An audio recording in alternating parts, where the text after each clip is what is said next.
For the men's team this season, we have some pretty ambitious goals. We have a really young and talented crew, which we're excited about for the next few years, but focusing on this year specifically. We think they have a chance to go after a number of school records, both in individual events and in relays. And we think we have a chance to go after some nationals cuts in the medley relays specifically. So we're pretty excited about that. I think we have the best top line talent that F&M men's swimming has had in close to a decade. For the women's team this year, we return a lot of really solid contributors. We're looking for consistent performances throughout the entire season. Last year we were a little illness and injury plagued towards the end, so we're looking forward to keeping everyone healthy. Not that that's always within our control, but we have a lot of key contributors, and we think that we can have in almost every event as many as 2 to 3 conference finalist performers come the end of the season. For the men's team, we have a number of guys coming back who did very well for us last year. In the sophomore class, we have Eric Dietrich Peterson, who's a school record holder individually in the 100 fly and also in the 400 medley relay. Jack Sinton is also a sophomore and coming back, and he was a top performer in some of the fly and IM events, as well as distance freestyle for us and kind of plugging in those events when we needed it. Eric Lane comes back as a senior. He's a former individual conference champion, as is Ryan Caffrey, also a senior, who has won an event at the conference championships before too. So we're looking forward to those guys continuing to be strong performers for us. For the women's team, again, some pretty strong performers for us who are returning. Melissa Mullins, a senior, and she is still the conference record holder in the 400 IM. So she's won that event a couple times at the conference meet, and looking forward to getting back to that top set this year as a senior.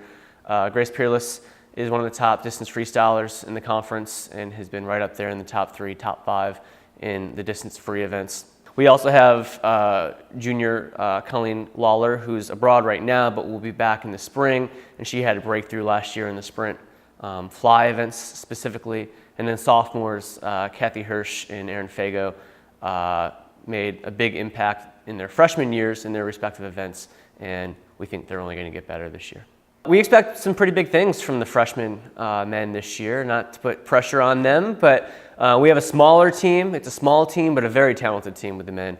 And so the freshmen, there is no waiting period here. They're coming in, and some of those guys are going to be our key performers and our go-to guys from the very beginning. For the women this year in the freshman class, we think they're going to play a role across pretty much all the event groups, and specifically I think they'll make the biggest impact in sprint, mid-distance freestyle, as well as in the freestyle relays. In addition to the freshman class, we also have a sophomore transfer, Leah Williamson, who is going to play a pretty big role, not only in sprint freestyle, but in sprint fly as well. For the men's team, we have some really strong performers in the freshman class. Not easy to replace the seniors last year. They went out, you almost couldn't write a better script for them. They went out with pretty much all best times across the board in their last ever meet. So they were big performers, and we think the freshmen, though, can help us get up one more notch this year compared to last year. And they'll make their presence felt, especially in those relays. And I think we're going to have some of the top A relays in the conference pretty much across the board. This year compared to last year, the women's team, most of our scores last year were actually in the freshman, sophomore, and junior classes. So we're really looking at it as the freshmen and our sophomore transfer being additions to bolster the team from last year more so than replacing lost production. When it comes to centennial matchups, there's really no such thing as an easy meet. So you look down the line from late October through early February, any of those dual meets, depending on how a team does on the day and which team shows up and which doesn't, a lot of those could go either way.